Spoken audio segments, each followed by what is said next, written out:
오늘 우리가 보고 있는 말씀은 레위기 25장 말씀입니다. 이스라엘 백성들이 이제 곧 가나안 땅에 들어가게 되면 그 땅에서 반드시 지켜야 될 안식년과 희년에 대한 가르침을 주시는 말씀이죠.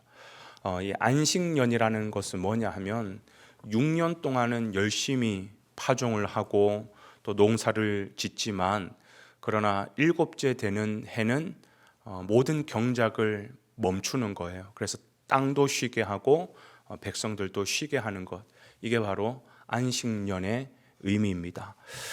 그런가 하면 또 희년이라고 하는 것은 뭐냐 하면 일곱 번째 되는 안식년, 그러니까 안식년이 7년이니까 7, 7, 49, 총 49년이 지나고 난 그 다음 해 50년째 되는 해, 그 땅에 있는 모든 종들은 원래 상태로 돌아가고 모든 빚들은 탕감을 받게 되고 모든 토지, 땅들이 원래 주인대로 돌아가게 되는 그런 회복에 대한 의미를 담고 있는 절기이죠. 사실 이 제도는 지금도 그렇겠지만 세상에 어느 나라에도 찾을 수 없는 굉장히 독특한 제도입니다. 그렇다면 하나님은 왜 이런 독특한 제도를 당신의 백성들에게 주셨나? 또 여기에는 어떤 영적인 의미가 있나? 우리 함께 살펴봐야 되는 것이죠. 희년 제도 그리고 안식년을 주신 하나님의 마음은 뭐냐면 이 땅의 주인은 하나님이시라는 것을 우리에게 가르쳐 주시기 위함이라는 것이죠. 여러분, 세상 사람들이 하나같이 다 착각하고 있는 것이 있습니다. 그게 뭐냐 하면 내가 열심히 이 땅에서 일해서 내가 뭔가를 벌고 또 내가 뭔가를 사면 내 것이라고 생각하는 거예요. 당연히 내 거라고 생각하죠. 정말 당연히 내 것인가? 여러분, 정말 내 것이라고 한다면 내가 죽을 때도 그거 들고 가야죠. 그게 진짜 내 것이지, 그렇죠? 그런데 어느 누구도 죽는 가운데 시원 한 장 들고 가는 사람 못 봤어요. 그러니까 우리 모두는 한마디로 뭐냐? 나그네 인생이라는 거예요. 잠시 왔다가 이 땅의 삶을 살 동안 우리의 것이 아니라 하나님의 것을 다 빌려서 쓰다가, 그렇게 빌려 쓰다가 하나님께서 부르시면 그 다 내려놓고 가는, 우리는 정말 나그네 인생이라는 것을 기억해야 된다는 것이죠. 여러분, 한번 생각해 보십시오. 하나님의 백성들이 이제 곧 젖과 꿀이 흐르는 가나안 땅에 들어가게 됩니다. 이제 거기서 열심히 농사를 지으면서 많은 수확을 거둬들이게 되겠죠. 그런데 이러한 하나님의 주권에 대한 마음이 백성들 가운데 없다면 어떻게 되겠습니까? 서로 자기 걸 차지하려고 탐욕 가운데 서로 죽이고 빼앗고 싸우다가 그 민족은 그냥 자연 소멸이 될 것이에요. 그러나 이스라엘 백성들은 이렇게 하나님께서 제정해 주신 이 안식년을 지킴으로써 모든 것이 하나님의 것이지, 모든 것이 하나님의 것이지, 그 하나님의 주권을 인정하게 되면서 그러면서 하나님의 나라가 건강하게 세워지기를 바라는 것, 이게 하나님의 마음이었다라는 거예요. 그리고 그 나라가 하나님의 나라의 특징이라는 것입니다. 그런가 하면 두 번째, 안식년이라는 것은 뭔가 말 그대로 안식하는 거예요. 모든 것들을 다 멈추고 진정한 안식, 쉼을 누리는 것, 그게 안식년이라는 것입니다. 근데 이건 뭘 상징하느냐? 장차 우리가 예수 그리스도 안에서 누리게 될 영원한 쉼, 영원한 안식을 예표하고 있는 절기이기도 하죠. 여기서 말하는 안식이라는 것은 일하지 말고 그냥 다 들어 누워가지고 쉬어라, 그런 게 아니라 6년 동안은 열심히 땀 흘려서 일하지만 그러나 우리는 이 땅의 것으로만 사는 존재들이 아니잖아요.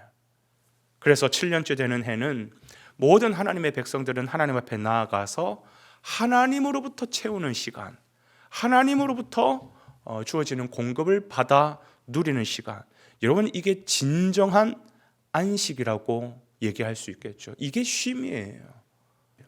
여러분, 우리는 본향에 있는 사람들입니다. 이 땅이 전부가 아니라는 것이. 진짜 쉼은 어디에서 누려지느냐? 천국에서 누려지는 것이에요. 그러니 본향을 잃어버린 인생, 이 땅의 것이 전부인 양 이 땅의 것만 집착하며 살아가면 그야말로 그것이 피곤한 인생이라는 것이죠. 여러분, 우리 하나님의 백성들은 피곤한 인생 살면 안 됩니다. 많이 있어도 적게 있어도 우리의 소망은 하나님이기 때문에 너 내게로 와라 라고 하면 다 내려놓고 하나님 앞에 갈 수 있는 것, 여러분, 이게 진짜 안식을 누리는 우리의 모습이라는 것이죠.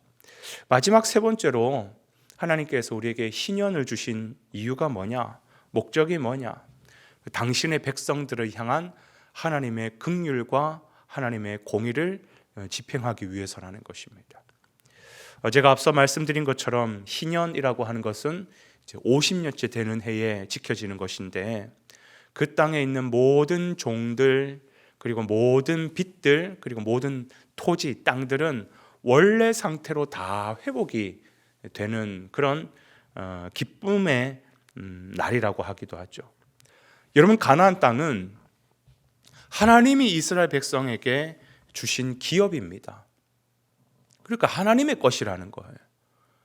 그래서 그 땅을 분배받은 이스라엘 백성들은 분배를 받았지만 어느 누구도 이 땅은 이제 내 거다라고 얘기할 수 있는 사람은 아무도 없을 것입니다.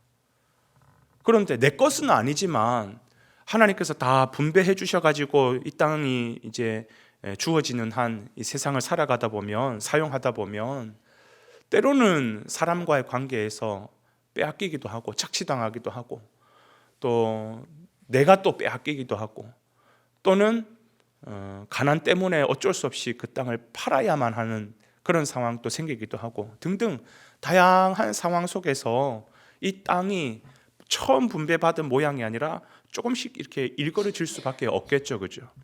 하나님은 그런 인간의 연약함을 다 알고 계시는 것이에요. 그래서 하나님은 이런 희년 제도를 통하여서 하나님 나라, 내 땅이라고 하는 그 원형을 원래대로 회복시키기를 원하시는 것이에요. 내 나라는 이렇게 일그러진 나라가 아니라는 거예요. 내 나라는 진정한 자유가 있고 기쁨이 있고 회복이 있는 나라다. 그래서 천국의 모형이라고 할 수 있는 이 가나안 땅에서부터 너희들은 희년을 지켜라.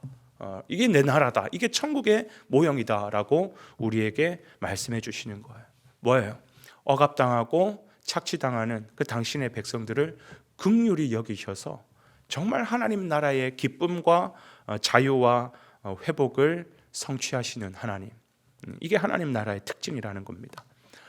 그런데 참 아쉽게도 이런 희년 제도를 이스라엘 백성들에게 이렇게 레위기 말씀 통해서 주셨지만 이들이 가나안 땅에 들어가서 단 한 번도 희년을 지킨 적이 없습니다. 그러니까 이스라엘 백성들이 그 왕정 시대 속에서 또 포로 시대 속에서 계속해서 고통 속에서 살아가는 거죠. 빼앗기고 착취당하고 다른 나라에 또 빼앗기고 자기들 안에서 또 분쟁하게 되고, 그래서 이스라엘 백성들은 가나안 땅에 살지만 참된 안식, 참된 기쁨을 누리지 못합니다. 그러나 이 이야기가 신약으로 넘어오면서 예수 그리스도 안에서 모든 것이 다 회복이 되죠.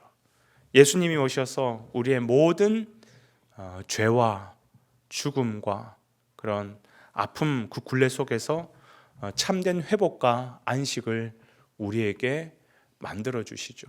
그분은 실제로 그 십자가 위에서 모든 문제들을 다 해결하고 우리에게 참된 쉼을 허락해 주셨습니다.